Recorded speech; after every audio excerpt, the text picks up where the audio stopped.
Hello my friends and welcome back to my channel. Today we are doing a cook with me and we are making one of my absolute favorite fall desserts. We are making apple crisp. Now the original recipe calls for a stick of butter, half a cup of brown sugar, a half a cup of white sugar, 3/4 of a cup of flour.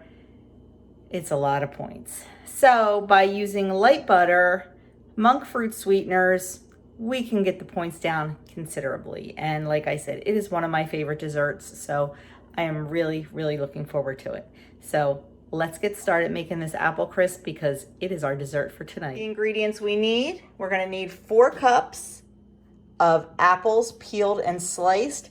Best kind to use are tart apple like Granny Smith, but you can use anything you have.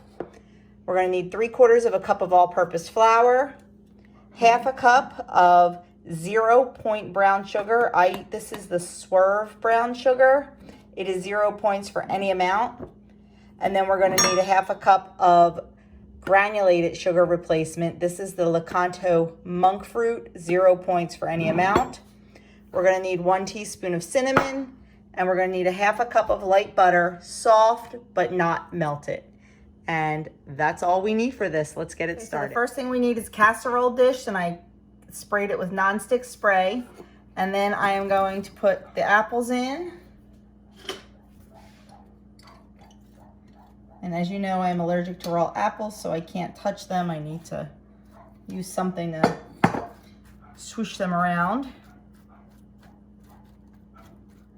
Just put them evenly in your dish. Set that aside.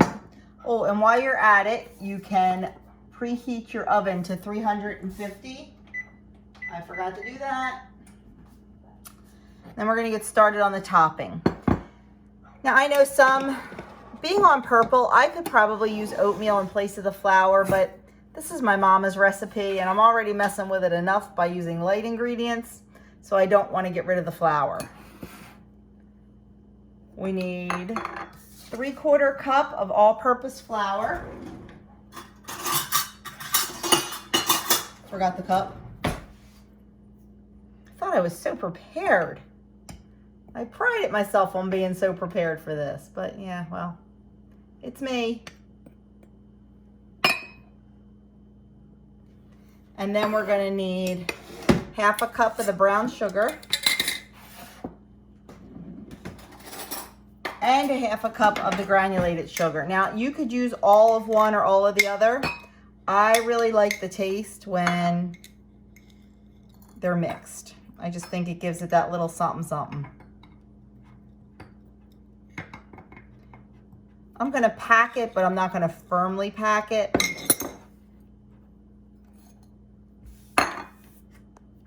And then a half a cup of the granulated.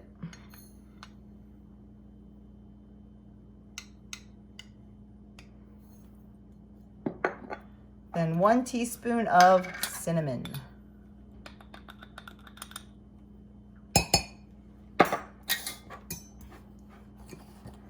Just gonna mix that all together.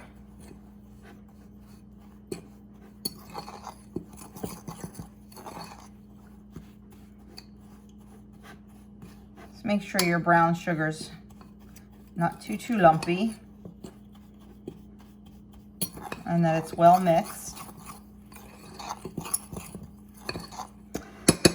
Then we are going to add in our half a cup of butter, light butter. And then I'm just going to kind of work it in with the fork. Once I get it worked in, I may go in with my fingers, we'll see.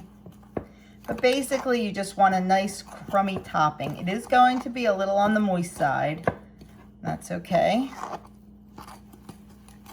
You just want to well incorporate it.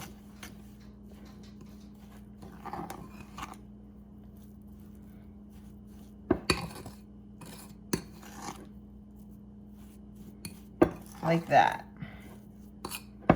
Then what we're going to do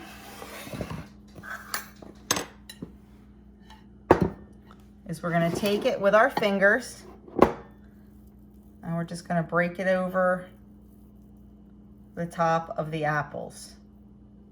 Now, Actually, before I do this, these apples are not really juicy, so I'm gonna add some water to it. If you do not have really juicy apples, you can add up to a half a cup of water, and that's what I'm gonna add. Half a cup of water before I put my topping.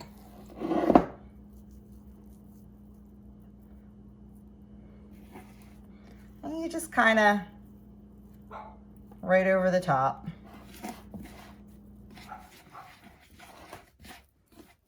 Making sure all that flour mixture is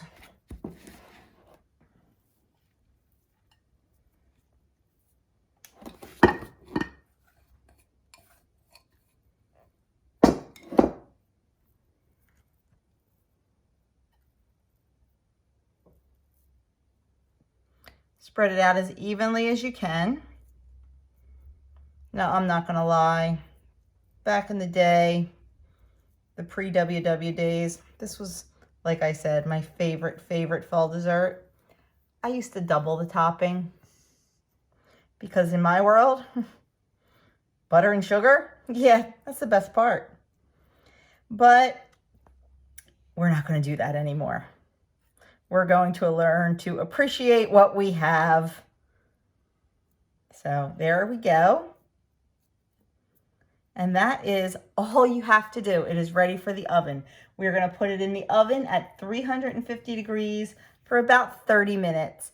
I like to just check it. I just take a really thin knife and stick it in there, make sure the apples are nice and tender, and make sure the top is a beautiful golden brown color. So we'll be back when this comes out of the oven. I put these in a bowl to put in the fridge. I just wanted to show them to you. They are all done. Look at that. Isn't that beautiful? Look at, like, it's saucy and just absolutely delicious. Can you imagine these in a bowl with a little bit of vanilla ice cream or just absolutely delicious. They would also make a good, like I said, like little hand pie. Like, you know how they have those like tasty cake or hostess pies? Well, you can make your own with a 0-point filling and 3 points worth of 2-ingredient dough, and you're good to go. That would be a fabulous, fabulous 3-point dessert. I think they're in my future this week. So here is the apple crisp right out of the oven, and it smells and looks delicious. So to serve this up, I'll divide it into 6 portions. I'm really honestly just gonna kind of cut it and eyeball it. And if you divide it into 6 portions, it's the same on every plan, and it is 4 points, which isn't bad considering how many points it used to be. Now, you can also divide it into 8 portions and put your points down to 3. Your call, depends on how much you want to eat. So there you have a nice fall dessert of apple crisp. So here is the final product. We had a taste, and it is very good. It's not the apple crisp my mama used to make because, of course, hers had real sugar and real brown sugar and a whole stick of real butter. But let me tell you, for Weight Watchering it up, it's pretty darn good. 4 points on all plans for 1/6 of the casserole dish that you decide to make it in. You can also totally divide it in 6 before you even make it, and make it in individual little ramekins. That way you have your serving, and that's that. No more dipping back into the pot. So there you have it, our apple crisp for this first day of autumn. I hope you enjoyed this recipe, and if so, please give me a thumbs up. Leave me a comment below. Let me know if you're on Team Apple Cider or Team Pumpkin Spice. I lean more towards apple cider, but I love me some pumpkin spice too, and there will be some pumpkin recipes coming your way very shortly. So if you haven't already subscribed, hit that subscribe button, and also click on that notification bell and select all notifications, and every time I upload, you will be notified and you won't miss a video. So thank you so much for watching, and I will talk to you all very soon.